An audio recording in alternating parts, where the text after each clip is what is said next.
te quería preguntar, ¿empezamos a grabar?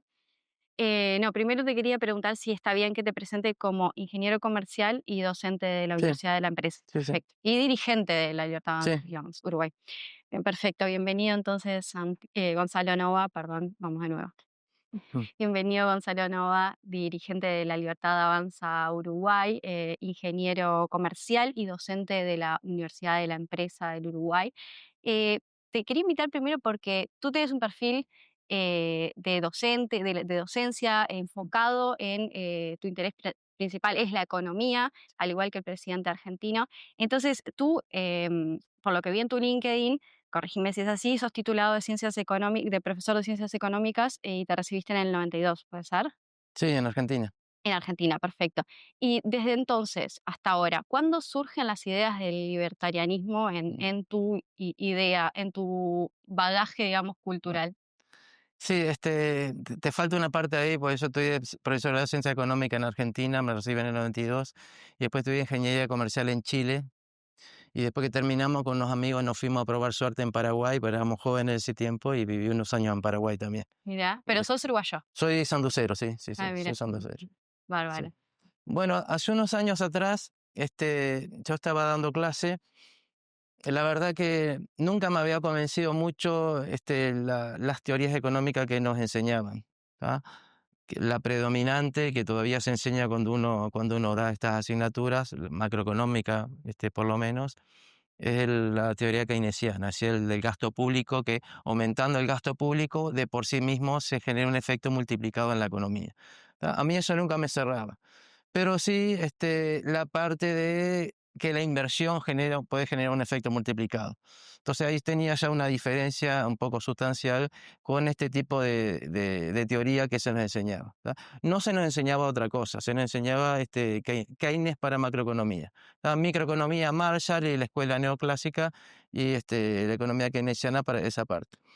Entonces, un día estaba dando clase en la universidad, en una sede que está por acá cerca, ahora doy en la sede central, que está ahí cerca de la Plaza Independencia y a pocas cuadras. Y estaba dando en la sede acá que está por 21 de septiembre, y un alumno me preguntó si había escuchado a un tal Milei en Argentina.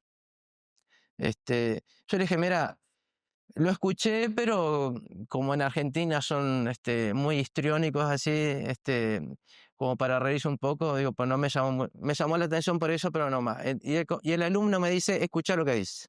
¿Esto en qué año fue? Esto fue 2015 por ahí, yo creo que Ah, fue. ok. O sea, Milei era un economista que salía en la tele, no Sí, estaba sí, metido en política todavía. claro, sí, sí, salía en la televisión. Y ahí empecé a escucharlo. Una de las cosas que yo destaco de Milei y su carrera primero como mediático o como divulgador de las ideas de la libertad y después como político, que él siempre recomendaba libros, ¿tá? Y yo compré muchos de los libros que él recomendaba. Es más, de él tengo un solo libro que lo usé para, eh, vamos a decir, tener idea de las críticas específicas a la teoría keynesiana. Pero los otros libros que yo había comprado y había leído eran libros que él recomendaba, pero ninguno de él, vamos a decir. ¿Cuáles eran esos libros? Y el primero que leí fue La riqueza de las naciones dada en mí, que casi nunca se da, o sea, se menciona, Pero es un libro es un libro clásico, digamos. voluminoso, clásico, sí. Se conoce como el padre de la economía. Ujú. Ya en ese tiempo ya tenía unos conceptos económicos bastante importantes respecto de la importancia, por ejemplo, de lo que nos hace falta a nosotros, que es el comercio exterior, o sea, el comercio exterior libre.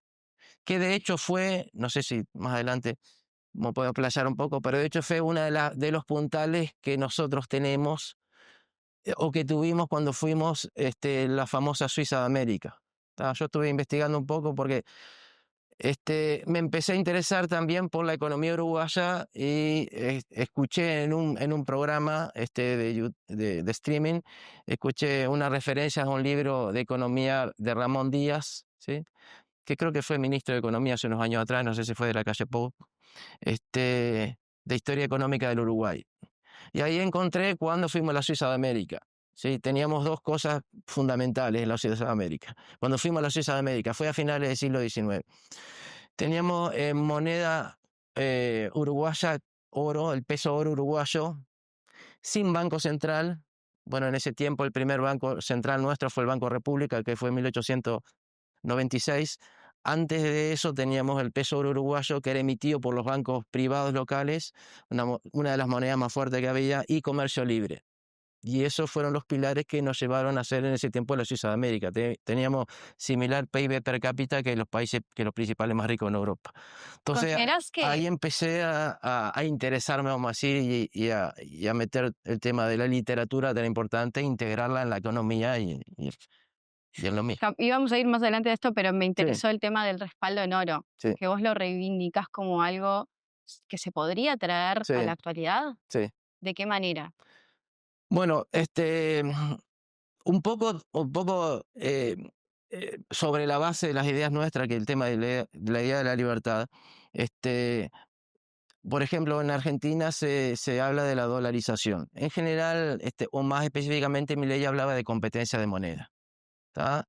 Que es libertad para elegir la moneda, ¿tá? Y acá, bueno, ahora el ministro o nuestro gobierno quieren dejar el dólar, que es la moneda de refugio tradicional en el mundo y la moneda fuerte en el mundo, pero ¿qué pasa? El dólar es una moneda mala también, ¿tá? Considerando que es una moneda que emiten los gobiernos. Entonces, el peso oro uruguayo era una moneda en ese tiempo que estaba basado en algo fijo, una cantidad de oro que se tenía depositada. Entonces uno podía ir libremente e intercambiar el oro, ¿sí? Lo que pasa es que después se fue desvirtuando el sistema porque se fueron creando bancos estatales y fue liberando la posibilidad de emitir, y no hay base para emisión, o sea, no hay respaldo a la emisión, o sea, no hay un ancla para emisión, y ese es el problema que tenemos. Entonces, eso sí, los uruguayos quieren tener su propia moneda. ¿Qué sería un peso oro uruguayo? Sería mejor que el dólar o mejor que otra moneda, inclusive, porque todas las monedas se les llaman moneda fiduciaria hoy en día. Ese tipo, al sistema económico, los sistemas financieros tienen moneda fiduciaria, es decir, moneda que la emiten los gobiernos y no tienen ningún respaldo. La única certeza certeza entre comillas, ¿no? De que no te van a devalorizar la moneda es creer en lo que te diga el Banco Central o los gobiernos, y que cumplen con el objetivo del Banco Central. El objetivo del Banco Central es mantener el valor de la moneda. O sea, que tú no estás a favor ahí veo una diferencia con Milei, de la propuesta de Milei de dolarizar la economía en el caso uruguayo, ¿no?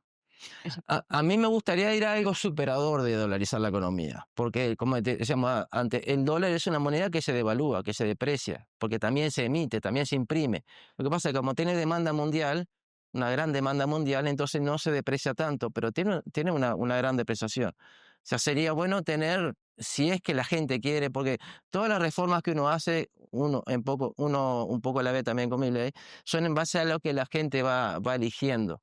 ¿Ah? Si la gente elige que volvamos al peso oro uruguayo, sería muy bueno, ¿no? Habría que, ¿Existe, habría que reformular el sistema financiero. existe algún país del mundo que tenga esta base en el oro hoy en No, día? hoy en día no. Antiguamente, antes que existieran los bancos centrales, sí, todos los sistemas financieros estaban basados en el oro. ¿Y se podría sostener que Uruguay solo se sostenga en el oro? Sí, por supuesto. Porque el valor del oro también se lo da al mercado. Si es el único país que tiene su economía basada en el oro, no pierde cierto valor. No, no, porque solo se movería como se mueve en el oro. Aparte, uno tiene cuando utiliza una moneda de referencia, en este caso un metal de referencia, vos tenés el valor del billete y el valor del oro como tal, es decir, como en su uso industrial, por ejemplo. Entonces lo que tenés ahí es un ancla, que si se mueve el valor del oro, por ejemplo, ahora se está revalorizando, pero lo que pasa es que a veces se confunde porque se dice que el oro se valoriza. Bueno, pero el oro se valoriza ¿frente a qué? Se valoriza frente a otros activos comparables con el oro. Quizás el oro está en un valor que no se modifica, que eso tiene que ver un poco con la oferta y la demanda del bien. Y yendo un poco más a tu pregunta también,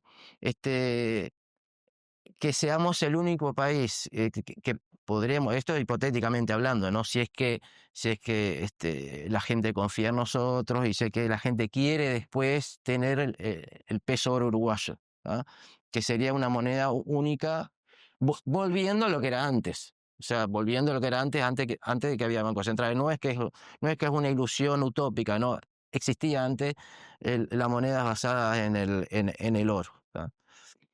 Bien, quería ir a por lo que veníamos hablando más de lo ideológico del Sí. trasfondo, porque estamos hablando un poco de lo pragmático, pero están de la Mm, mano, ¿no? Por supuesto, porque, por ejemplo, Milei dice que él es minarquista en la práctica, pero anarcocapitalista en sí. sus ideas. ¿Podrías primero explicar esto y si coincidís con él? Sí, yo soy anarcocapitalista también, ¿sí? El anarcocapitalismo, el anarcocapitalismo es la idea de que, bueno, eso también como era al principio que no se organizaron los países como los tenemos ahora, ¿no? Es la idea de que podemos funcionar bien sin el Estado, es decir, que no precisamos el Estado en el medio para hacer acuerdos, para interrelacionarnos y para llevar a cabo nuestra vida, vamos a decir, ¿tá? Este, el minarquismo lo dice en qué sentido, en la práctica, porque hoy en día no estás en la situación ideal y tampoco podés ir a la situación ideal aparte porque tenés que acceder a una condición de Estado que es un gobierno y en el gobierno hay gente que quiere gobierno. ¿Tá? Entonces, ¿por qué dice el minarquismo Milei?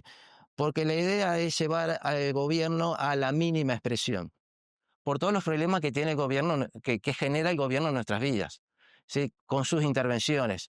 Dejando un poco de lado que también es complejo, también es muy importante considerarlo, digo, pero dejando de lado el tema social, considerando solamente el tema económico, el gobierno genera una distorsión en la asignación de los recursos que impide el crecimiento de la economía.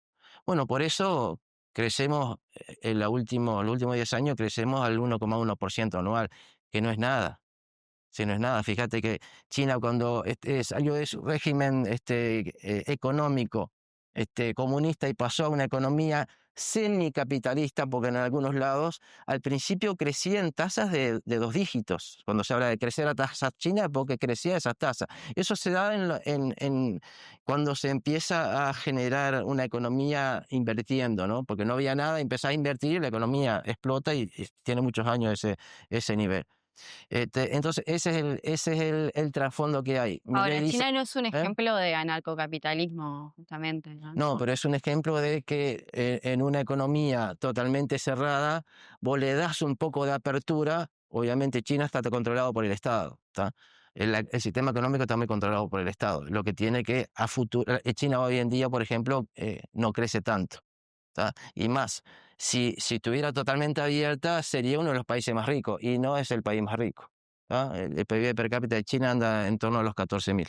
¿Tá? Nosotros tenemos 23.000, por ejemplo, de PIB per cápita.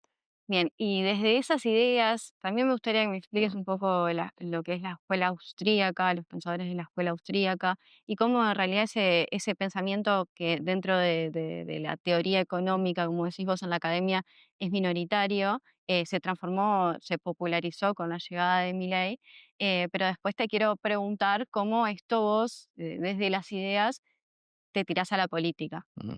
Entonces, primero contame un poco Bueno, de qué se trata la escuela austríaca. la escuela austríaca es una metodología científica, ¿sí? Este, en economía hay varias escuelas, son líneas de pensamiento con ideas base, vamos a decir, ¿no?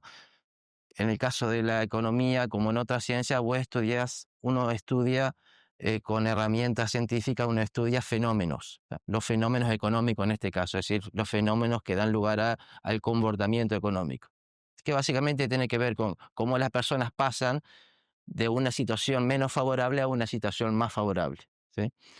Como decíamos, líneas económicas como la escuela keynesiana, como la escuela neoclásica, como la escuela monetarista de Milton Friedman y otra escuela clásica y otras más. Entonces, el método austríaco se fundamenta en el individuo, en el accionar del individuo, ¿tá? Y, por ejemplo, que no hay agregados como tal, ¿tá? Por ejemplo, la sociedad no existe, o sea, no hay un ente llamado sociedad. Cuando hablamos de sociedad, hablamos de un grupo, de una agregación, que es una forma de expresarnos a alguien. expresarnos respecto de algo. Por ejemplo, cuando se dice, no sé, Estados Unidos o Rusia invadió Ucrania. Bueno, Rusia no invadió Ucrania. Un grupo de soldados rusos mandados por su presidente invadieron un país, por ejemplo. Entonces, llevado a la parte económica, esa desagregación de los comportamientos, eso después se pasa a nivel general. Entonces, la idea de que las personas con sus decisiones están creando o buscan crear su futuro mejor, accionando. Y en las interrelaciones, por ejemplo, Milei habla mucho del tema de los mercados, ¿sí? Porque el tema de los mercados a veces se piensa que son élite o que son grupos específicos. Mercados somos todos somos parte del mercado, ¿sí? Tomando Pero no decisiones. todos tenemos el mismo poder para tomar ciertas decisiones. La idea que fundamenta, por ejemplo, y que expone la escuela austríaca es que no hay una discrepancia de poder de fondo, salvo que el Estado esté metido. Es decir, por ejemplo, te doy un ejemplo. Bill Gates, que es, o Bezos, o Elon Musk, que son uno de los hombres más ricos del mundo, son ricos porque nosotros los hicimos ricos. O sea, nosotros los consumidores, eligiendo sus productos. Suponete que mañana nadie quiere Tesla o nadie quiere Microsoft. Esas personas van a la quiebra. ¿Se entiende? Ujú. Pero ojo que muchas veces hay empresas grandes que están siendo soportadas por el gobierno o por los gobiernos. Entonces, no todo es libre mercado. Eso es lo que hay que tener en cuenta nosotros. No todo es libre mercado. A veces pensamos que el mercado es malo porque se producen injusticias, pero hay que ver si no está el Estado metido, que por lo general el Estado está metido, porque el Estado está regulando todo. Por eso, por ejemplo, cuando se hablan de las ganancias de los bancos o de los banqueros, bueno, el sistema financiero es el sistema más regulado de todos. Si los bancos crean ganancia de la nada, emitiendo plata, imprimiendo plata, los bancos, perdón, no imprimen, pero crean dinero a través del mecanismo de crédito. Y después le prestan al gobierno también con una tasa de interés bastante incrementada. ¿Por qué se lo permite el gobierno? Porque el sistema financiero es uno de los más intervenidos, uno de los más regulados. ¿Consideras que la no intervención puede evitar desigualdades? Porque en realidad la intervención, una de las justificaciones en la intervención del Estado es para acompasar ciertas desigualdades que genera el mercado. Lo, lo que pasa es que hay que ver a qué llamamos desigualdades. Puede ser, por ejemplo, desigualdad económica, pero es que el problema no es la desigualdad económica, el problema es la pobreza. O sea, cuando vos, por ejemplo, seguramente vos habrás escuchado del famoso índice de Gini. Ujú. El índice de Gini es el índice que mide la desigualdad de los ingresos. Vos sabés que Etiopía, por ejemplo, tiene un mejor índice de Gini que Estados Unidos, Claro, pero, porque pero son todos es pobres. más pobre, Porque son entonces todos, más son igual. todos igualmente pobres. Entonces, el problema es que donde está el foco aquí no es la desigualdad, el problema es la pobreza.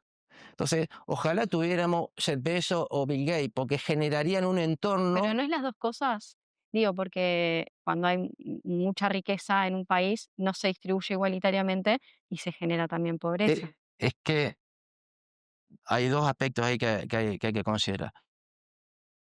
En un mercado libre, la riqueza se genera y fluye ¿ah? A medida que los agentes van eligiendo participar. ¿Sí? Cuando el Estado interviene, genera asignación de recursos que limita el crecimiento y genera más pobreza. Entonces, cualquier intervención del Estado va a llevar a una situación peor que la situación original. Es una idea bastante loable, por decir así, que haya quienes quisieran repartir la riqueza entre todos, pero lo que pasa es que genera una situación peor y genera mayor pobreza. Aquellos países que tienen mayor intervención en la economía, que buscan distribuir mejor o redistribuir, son los países que están mejor, que están peor económicamente. Aquellos países donde el Estado se mete menos, uno lo puede ver, por ejemplo, en los índices de libertad económica. Básicamente hay dos que se suelen publicar, el Instituto Fraser y el de Heritage, Heritage Foundation. Los países más ricos son los países que están en el tope de la tabla de libertad económica, y los países más pobres son los que están abajo de la libertad económica, o sea, donde el gobierno interviene más. Entonces, cuando el gobierno busca intervenir para redistribuir, ¿sí? Para que sea equitativo, para que todos disfruten la riqueza, lo que genera es pobreza. Te lo muestran objetivamente esos. Y te digo más, los pobres en los países más libres son mucho más ricos que los pobres en los países no libres, donde decíamos antes que eran todos igualmente pobres, o había mucha igualdad en la. De cualquier manera, esos países donde el Estado redistribuye y hay una igualdad en la pobreza, las clases dirigentes, si uno analiza, son súper ricos. ¿No? Son súper ricos, los vemos bueno, en Venezuela, en Cuba, en Corea del Norte, todo el mundo pobre igual, ¿no es cierto?, igualitario en ingreso, y ellos, la clase dominante, es súper rico. Bien, hoy al principio hablábamos de, bueno, las ideas que tú tenés y cómo en realidad tú decís, bueno, si la gente nos acompaña, se podrían llevar a cabo. Entonces, en todo este esquema que vos me planteas de no intervencionismo del Estado, también Uruguay tiene una tradición de un Estado fuerte, de un Estado presente con el vallismo. Entonces te pregunto, ¿cómo acompasar esas dos cosas? ¿Cómo convencer a los uruguayos del minarquismo? Sí, básicamente porque uno mira los resultados. Yo le presentaría a la gente los resultados. ¿Cómo nos ha ido con el Estado presente, con el vallismo? Pues fíjate que hace un tiempo atrás, a principio de año, actualizaron los índices, los indicadores de pobreza. Sí, la pobreza se mide de varias formas, por nivel de ingreso respecto de, por ejemplo, el salario mínimo, y hay una medición nueva que es multidimensional. Ve varios aspectos respecto del acceso a educación, acceso a servicios, etcétera, etcétera. El de nivel de ingreso nos dio una pobreza de 17%. Es un disparate. Y pobreza general no, y una pobreza infantil de 32%. Es increíble que con un Estado presente hace tantos años tengamos esos niveles de pobreza. Eso significa que no funciona. El Estado presente no funciona. No, la redistribución te genera una contracción de la actividad económica. Es como si le pones un freno de mano a la economía, por ejemplo. Entonces la idea es convencer a la gente con datos y con información, y viendo cómo estamos antes y cómo estamos ahora y por el camino que estamos yendo y cómo podemos ser si volvemos a abrazar las ideas de la libertad, básicamente, ¿no? ¿Cuáles son tus referentes? Me imagino lo que vas a decir, pero a nivel mundial con el tema de las ciudades de la libertad. ¿Y en qué aspectos? ¿Qué tomarías para Uruguay? Sí, bueno, el aspecto económico solamente, Sí, sí, ¿sí? hablamos del aspecto económico, sí, después vamos a hablar de lo social, pero de lo económico. Bien, yo logré un relacionamiento por correo, por ejemplo, con exponentes importantes de la escuela austríaca, son Philipp Agus, Huerta de Soto. No tengo contacto directo, o sea, no tengo contacto hablado, vamos a decir, pero tengo algún contacto por, por mail, porque yo este año, que creo que eso iba una pregunta anterior que me parece que no te la terminé de Ujú. contestar. Este año decidí meterme de lleno por el rumbo que tomamos los uruguayos. ¿Tá? Ya la veía venir. Este, entonces, por el rumbo que tomamos, el tipo de gobierno que se eligió, decidí meterme de lleno en la batalla cultural y salir del aula y pasar a abrirla un poco más. Así que me creé un blog. Me diseñó un blog presentando ideas económicas, o sea, la realidad económica analizada desde el punto de vista de la escuela austríaca. ¿Sí? Economiasinfrontera.online se llama, es el nombre del blog. Y ahí en los artículos que hice, uno de los artículos que hice este año fue el caso de la empresa Yasaki, por ejemplo. Después hice el caso de bueno, el tren de UPM, el tema de la pobreza, el salario mínimo, o sea, dando datos locales e internacionales y la explicación económica, ¿no? Entonces le mandé un correo a estos catedráticos y me contestaron. Que leyeron y me dieron alguna devolución de lo que habían leído. Entonces ahí tuvo un nexo. Miguel Anso Bastos, Philipp Agus. Por ejemplo, Philipp Agus publicó un libro muy interesante que se llama Defendiendo la deflación. ¿Sí? Porque hay una idea de fondo en los gobiernos de que es mala la deflación y para que la economía funcione bien tiene que haber inflación. Obviamente una inflación controlada y baja. Por eso la inflación meta no es cero en Uruguay, es 4,5%. O sea, la meta de la inflación es 4,5% más menos 1,5%. Por eso el rango está entre 3 y 6. Sí, con los gobiernos anteriores estaba entre 3 y 7. El gobierno anterior es de Frente Amplio, ¿no? El gobierno de la Calle se bajó un punto porcentual al rango Pero meta porque entre el 3 y banco 6. interviene para mantener en ese El banco rango. interviene para mantener en ese margen. Porque está en el fondo la idea de que la inflación es buena. La inflación no es buena, porque la inflación es pérdida de valor de la moneda. Y la inflación se genera cuando se mete más dinero en la economía. ¿Tá? Vos fíjate que, suponete esta imagen, ¿tá? Por un momento. Suponete que vos vas a ir al supermercado y antes de ir al supermercado imprimís billetes en una impresora que tenés. Llevas los billetes que imprimiste recién y se lo entregás al supermercado. Vas entregando algo que no vale nada por bienes valiosos. Y detrás de esos bienes valiosos hay el trabajo de una gran cantidad de gente que ni siquiera se conoce entre sí. Eso es lo interesante del sistema de mercado, que junta voluntades y trabajo de gente que ni se conoce, quizás piensa muy diferente en muchos aspectos y lo coordina. Es lo que llamaban Adam Smith como la mano invisible, ¿no?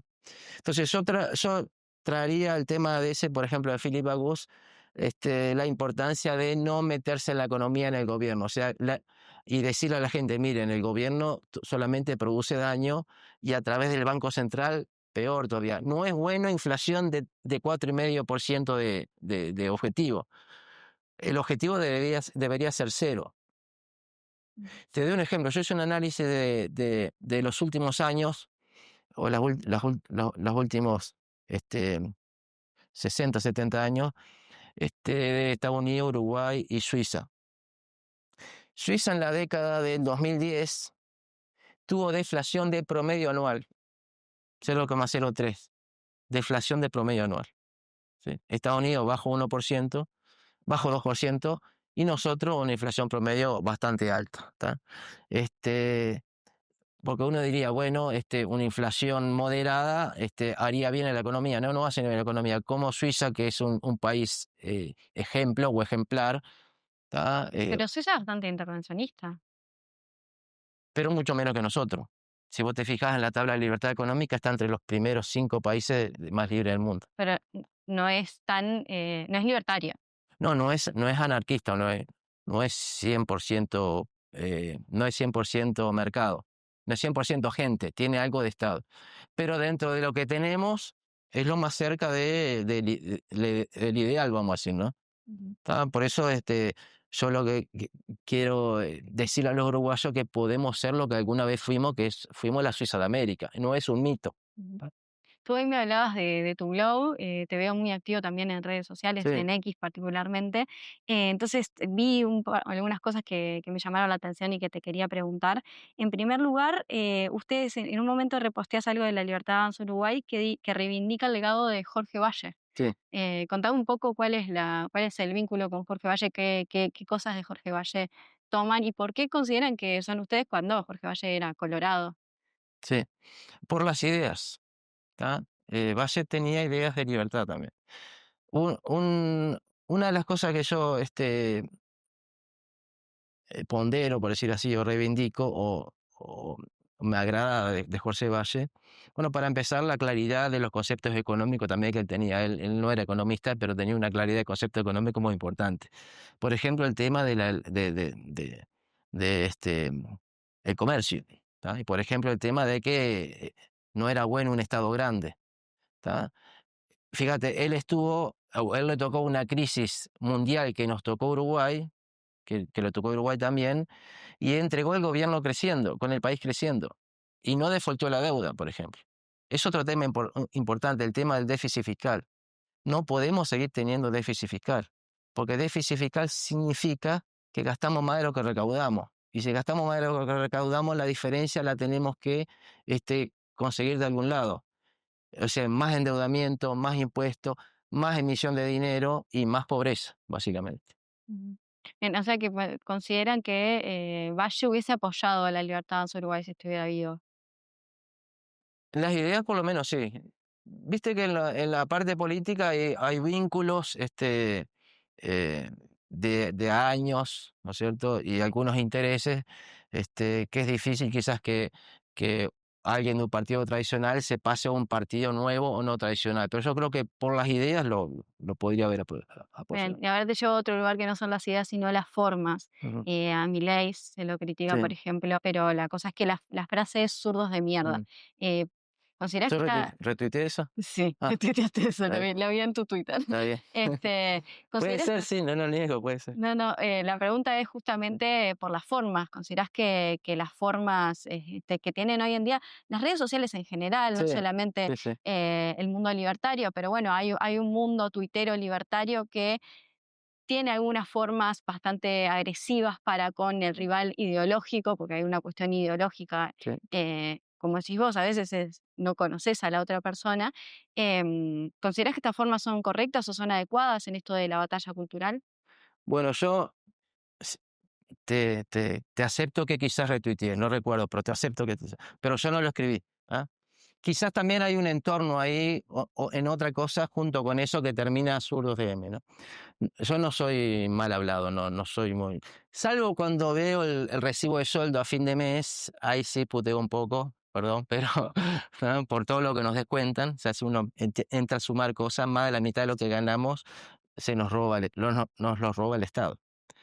¿Y para hacer qué? Uno pregunta, porque uno ve por la calle, hay cada vez más gente viviendo en la calle, cada vez más miseria, cada vez está todo roto, todo sucio. Entonces dice, bueno, déjame la plata a mí que yo puedo, con mis compatriotas podemos solucionar estos problemas. Porque hace años que venís sacando no y sacando no y nunca, viste que a los políticos nunca les alcanza. Ahora el presupuesto lo incrementaron en términos reales un 10% más de lo que venía anteriormente y así anteriormente y anteriormente, ¿no? Pero no quiero evadir la pregunta del tema de la forma. A veces no se ve lo que hay detrás también del otro lado. ¿Ah? Por ejemplo, viste que lo critican mucho a Milei, inclusive Milei dice no odiamos suficiente a los periodistas. Yo creo que retuiteé alguna de esas también, te soy sincero. ¿Qué pasa? Yo vi la forma en que él lo trataba. ¿No? Se lo trataba, se lo ha denostado a Milei en forma impresionante. En la campaña llegó un momento que todos hablaban mal de él, llevaban a psicólogos y escribieron un libro hablando mal de él, que se acostaba con la hermana, que dormía con los perros, pero cosas horrorosas del hombre. El hombre que solo lo único que hizo es tratar de dar de su tiempo para mejorar la situación económica de su país. Entonces a veces yo digo, hay que ver también qué hay del otro lado y por qué él responde de esa forma. Si vos te fijas cuando él hace programa o cuando se relaciona con la gente, el hombre es una persona de lo más amable que hay, ¿no? Y uno ve cómo tiene trato tan amable, inclusive cuando él habla de la gente que trabaja con él, este, se refiere a eso con mucho cariño, ¿tá? Cómo quiere a sus padres, cómo quiere a su hermana, entonces uno dice, bueno, en realidad lo que, como lo quieren presentar, no es lo que uno ve. ¿No? Yo veo una persona amable, veo una persona respetuosa, veo una persona que Pero ha tiene, utilizado muchos tiene buen trato a adjetivos los demás. calificativos e insultos Sí, para... sí, pero por eso te decía, hay que ver qué está del otro lado y a quién le habla en forma descalificada y insulto. No nos olvidemos que Milei está tocando intereses de muchos años y de muchos recursos en juego. Entonces, hay que atacarlo para bajarlo. Medio difícil que puedan porque ya la gente ya entendió por dónde viene la mano. No sé si me explico, ese es el tema. Yo veo otra cosa, porque él responde a insultos previos, de esa forma, ¿no? Igual, si uno ve, por ejemplo, lo que pasa en Argentina, que es otro nivel, ojalá no pase acá, ¿no? Pero uno cuando ve, por ejemplo, los periodistas libertarios en Argentina, cuando van a una manifestación, por ejemplo, kirchnerista, los sacan a pedrada. Algunos casi los matan. Si algunos no los ayudan, casi los matan. Y eso uno no lo ve del otro lado. O sea, uno no ve que un kirchnerista o alguien de izquierda se meta en una agrupación de Milei y lo insulten o le peguen o lo intenten matar. Eso uno no lo ve, Ha habido por ejemplo. cancelaciones también de los dos lados. Pero bueno, más allá de lo que sucede en Argentina, Sí. tú en el discurso te verías si en algún momento te sentís agredido de la manera que decís que agredieron a Milei con el tema de los perros, de la hermana. insultando, digamos, al rival político? Yo no me vería, bueno, yo no soy así, ¿ah? No me vería. Lo que pasa que también, como te digo, él viene de muchos años de, de, de maltrato brutal. No, no necesariamente personal, personal en la etapa que él ha sido política, pero en Argentina a los argentinos los han maltratado brutalmente. Les han robado el trabajo de toda su vida, de los ahorros, varias veces. ¿Tá? Con la especificación asimétrica, con el plan Bonex. Este es el único plan de estabilización que no le robó a la población, que estableció, que no le robó a la población. Los demás generaron una hiperinflación, que aumentó la pobreza y de ahí reconstruyeron. Él evitó eso, ¿no? Este, terminando con la respuesta, por ahí me voy un poquito, discúlpame. Tranqui. Terminando con la respuesta, yo no soy de saltar de esa forma. Yo creo que el periodismo uruguayo no es igual que el periodismo argentino. Entonces no creo que el periodismo uruguayo tenga los mismos modos que el periodismo argentino. Por eso yo creo que no, acá no va a haber ese problema. Tengo 2 preguntas, pero cortitas porque tenemos poquito Sí. tiempo. Primero, ¿qué es ser de derecha en resumidas cuentas? ¿Cómo lo definirías? Sí, yo no soy de derecha, Mira. ¿ah? Yo no soy de derecha. Yo soy libertario o liberal libertario, que tiene que ver con el respeto del otro y basado en el derecho a la vida, el derecho a la propiedad y el principio de no agresión. Es decir, no iniciar la agresión. ¿Y cómo te posicionarías, digamos, en el espectro izquierda-derecha o pensás que no tiene validez? Lo que pasa es que en algún punto la izquierda y la derecha pueden ser lo mismo. ¿Ah? Por ejemplo, si vamos al caso de Mussolini, se dice que es de derecha, ¿ah? Pero en el fondo son ideas socialistas, o sea, todo dentro del Estado. Entonces, como que confluyen las dos.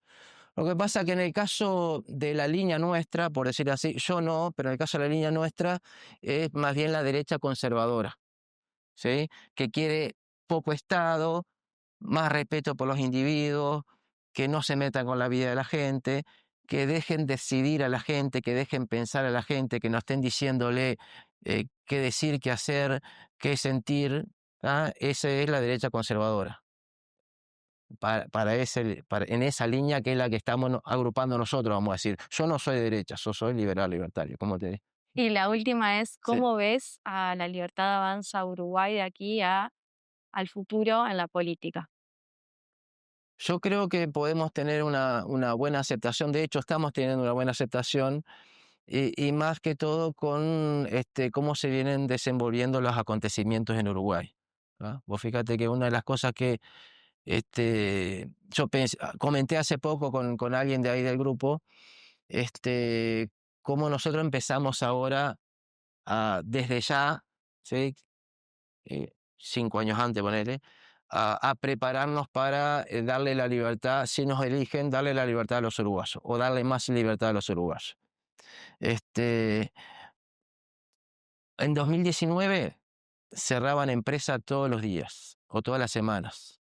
La inflación era creciente, estamos cerca del 9%, 9% de inflación teníamos en el 2019, cerraban empresas todos los días, la inseguridad estaba mal. En el inicio de este gobierno no alcanzaba a iniciar que ya estaban yéndose empresas. Todas las semanas se van empresas y empresas importantes. Yo tengo un conocido que fue alumno mío que vive cerca donde vivo yo vivo en Canelones, que estaba trabajando en Colonia, ¿ah? Creo que era Nueva Albesia. Y se iba a casar y todo, y resulta que ahora cerró la empresa en la que estaba él, viste que cerró Alpa y han cerrado otras más, y cerró y ahora se vino a la casa de los padres, no sabe qué va a hacer el muchacho. Entonces, eso lo estamos viendo ahora. Se están cerrando empresas, hay conflicto bravo con los sindicatos forman parte del gobierno, hay un conflicto, hay conflictos importantes ahí.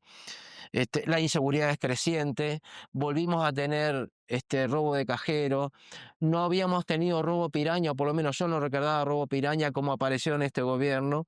El otro día tuvimos récord de homicidios, el promedio de homicidio uruguayo es mayor que la media mundial. Leí en estos días la noticia, pero yo creo que cómo se vienen las cosas y cómo vienen las cosas y desde el inicio del gobierno ya están mal, vamos a decir, peor inclusive que cómo terminamos el 2019, que fue cuando se decidió no elegirlos más. ¿Tá? Yo creo que al final de este periodo la gente va a estar más convencida que son necesarias las ideas de la libertad para cambiar el rumbo del país. ¿No? Porque nosotros lo que queremos es reestructurar el Estado, bajar el peso del Estado y hacer que se desaten las fuerzas productivas de la población. Buenísimo. Muchas gracias, Gonzalo Nova, por Muchas estar en gracias. Montevideo Portal. Muchas gracias a vos, Cecilia.